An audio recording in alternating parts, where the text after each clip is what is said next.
Hello everyone. Today we're going to start session 4 of the HTML series. So this session is basically based upon the paragraph tag and the style attribute that we can use with the paragraph tag and along with the pre tag. जिसको मैं आपको implement करके बताऊंगी तो आपको in paragraph tag की इसका जो एट्रीब्यूट स्टाइल यूज़ करते हैं और साथ में जो प्री टैग है ये किस तरह से काम करता है। So first of all HTML paragraphs होते क्या हैं, जैसे हम जनरली जानते हैं कि पैराग्राफ एक प्री डिफाइंड फॉर्मेट है। तो जब हम कोई भी टेक्स्ट या कोई कंटेंट जो है किसी भी वेब पेज के लिए एक पैराग्राफ टैग में इनक्लोज करते हैं तो उसका काम क्या है कि ब्राउज़र अपने आप जो पैराग्राफ है उसको नेक्स्ट लाइन से स्टार्ट करेगा और उसके पैराग्राफ से पहले और बाद में कुछ वाइट स्पेसेस छोड़ देगा। वाइट स्पेसेस मीन्स वहाँ पे ब्लैंक जो है या मार्जिन्स जो है वो अपने आप वहाँ पे आ जाएंगी और जो आप जो भी टेक्स्ट वहाँ पे लिखोगे वो एज इट इज़ वहाँ पे डिस्प्ले हो जाएगा in the form of a paragraph. So let us start opening this.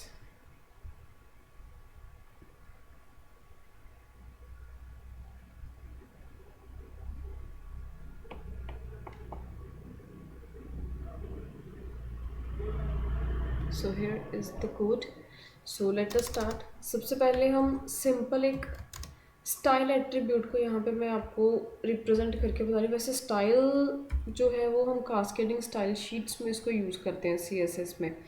तो वो आगे आगे जैसे जैसे मैं ट्यूटोरियल आपको एक्सप्लेन करते जाऊँगी वहाँ पे आपको ज़्यादा अच्छे से क्लियर हो जाएगा। बट फ़िलहाल के लिए आप लोग ये ध्यान रखिएगा कि इसको यूज़ कैसे किया जाता है। तो how do we use this format is, सबसे पहले आपने लिखना है स्टाइल इक्वल्स टू, ठीक है, आप क्या स्टाइल जो है वो प्रोवाइड करना चाहते हो।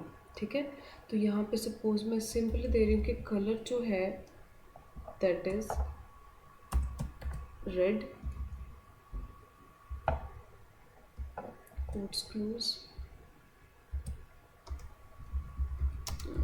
this is heading. Okay, so saving it and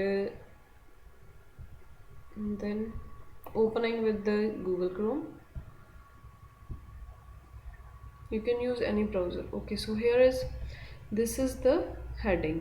तो अभी आपने देखा होगा मैंने यहाँ पे जो कोड है वो दिया था H1 हेडिंग टैग के लिए। ठीक है, सो कलर इसका मैंने कौन सा असाइन किया था यहाँ पे रेड।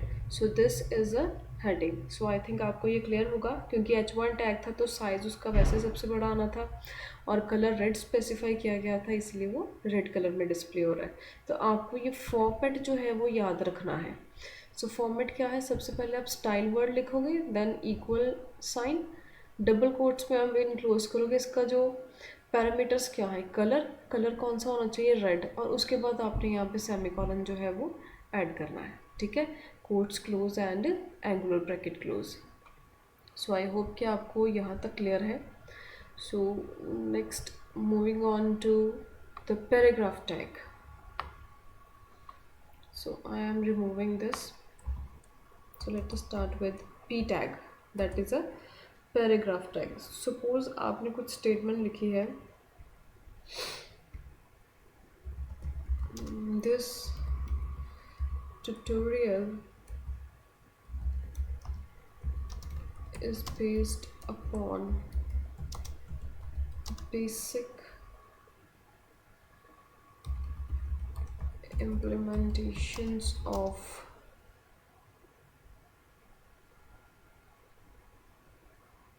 HTML tags। ठीक है, फुल स्टॉप स्लैश p। सो मैं यहाँ पे ना इसके साथ ही एक और टैग ले रही हूँ। सपोज आई एम टेकिंग, चलिए H1 टैग ही ले लेते हैं। फर्स्ट वेब पेज, ठीक है, slash H1, control S and okay, refreshing this page, what do we get, ये देखिए फर्स्ट वेब पेज। अब यहाँ पे मैंने जब कोड लिखा था आप लोगों ने ये ध्यान दिया होगा H1 जो जब यहाँ पे लिखा है हेडिंग टैग के लिए, उसके साथ ही मैंने नेक्स्ट पी टैग जो पैराग्राफ टैग है उसको साथ में स्टार्ट कर दिया था। ठीक है, तो दैट मीन्स कि उसने फर्स्ट वेब पेज को पहले डिस्प्ले किया है। और पैराग्राफ टैग का मैंने अभी आपको बताया था कि पैराग्राफ टैग में क्या करता है ब्राउज़र, उसने पैराग्राफ स्टार्ट करने से पहले कुछ वाइट स्पेसेस को छोड़ देना और उसको नेक्स्ट लाइन से स्टार्ट करेगा। ठीक है, ऐसे अगर आप और कंटेंट इस पी टैग के बाद लिखते हो तो वो आपका नेक्स्ट लाइन से स्टार्ट होगा।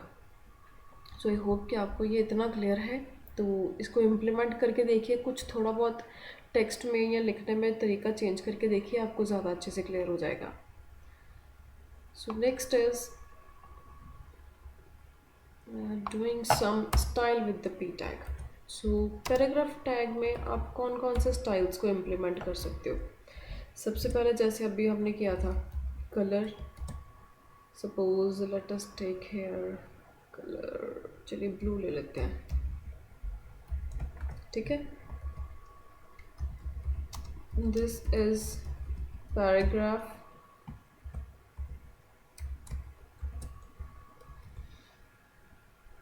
and refreshing the page, what do we get?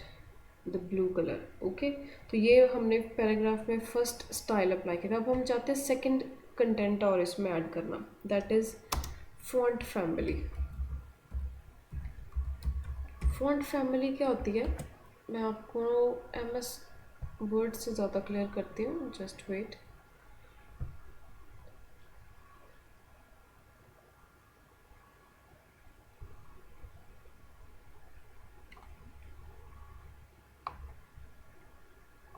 तो यू कैन सी, अच्छा ये देखिए एम एस वर्ड में तो मोस्टली सभी ने काम किया ही होता है, तो उनको पता होता है। जैसे आपको पता है कि आप कोई भी टेक्स्ट जो है यहाँ पे टाइप कर रहे हो, है ना, आपने टेक्स्ट टाइप किया, आप यहाँ से उस फॉन्ट का स्टाइल जो है वो पिक करते हो कि आप कौन सा थीम रखना चाहते हो फॉन्ट का, है ना। तो यहाँ से ये सारे फॉन्ट के जो नेम्स हैं वो गिवन है। ठीक है, तो you can use any from here. So अभी हम यहाँ पे क्या कर रहे हैं, चेंज करते हैं, तो हम कौन सा ले लेते हैं, चलिए ये देखिए कोरियर स्टाइल ले लेते हैं। अगर आपने कभी भी ब्राउज़र में चेंजेस करने हैं तो आप हमेशा वर्ड से यहाँ से चेक करते, वैसे तो आप लोग गूगल पे भी सर्च करेंगे तो आपको वहाँ से भी मिल जाएंगे। So minimizing it, so I am taking here the font family as a courier. ठीक है, and after that semicolon, saving it and exit. अब ये देखिए ये तो था प्रीवियस स्टाइल। अब मैं इसको रिफ्रेश कर रही हूँ पेज को, देखिए टेक्स्ट का जो स्टाइल है फॉर्मेट का वो चेंज हो गया, फॉन्ट का जो फॉर्मेट है that has been changed. Another जो हम इसमें चेंजेस कर सकते हैं that is font size. Font basically हम कहते किसे हैं, दिस इज़ द फॉन्ट, ये जो आप टाइप कर रहे हो, ये जो लेटर्स हैं कंप्यूटर में, इसको हम यहाँ पे फॉन्ट का नाम दिया गया है। नेक्स्ट है हमारे पास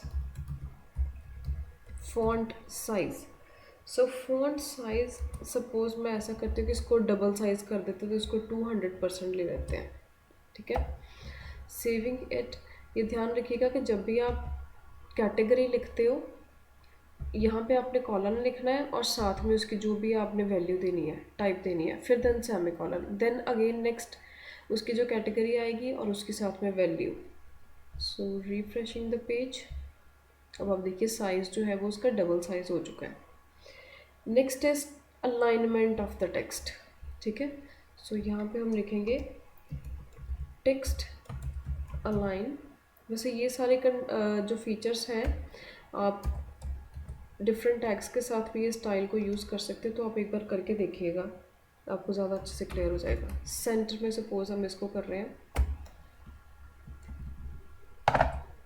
आप लेफ़्ट कर सकते हो, राइट कर सकते हो, जैसी भी आपकी डिज़ाइनिंग की रिक्वायरमेंट है। ठीक है, सो अब आप देख रहे हो कि ये जो टैग है जो हमने सेंटेंस लिखा था वो पी टैग के स्टाइल एट्रीब्यूट के कारण वो सेंटर में फिक्स हो गया है। तो आप इसको अपने अकॉर्डिंगली जैसे जैसे चाहिए आप लोग उसी तरीके से इसको चेंज कर सकते हो।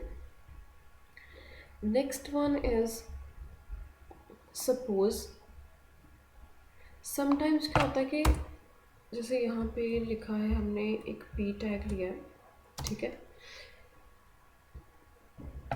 Void main. चलिए मैं कुछ टेक्स्ट ले रही हूँ एज इट इज़।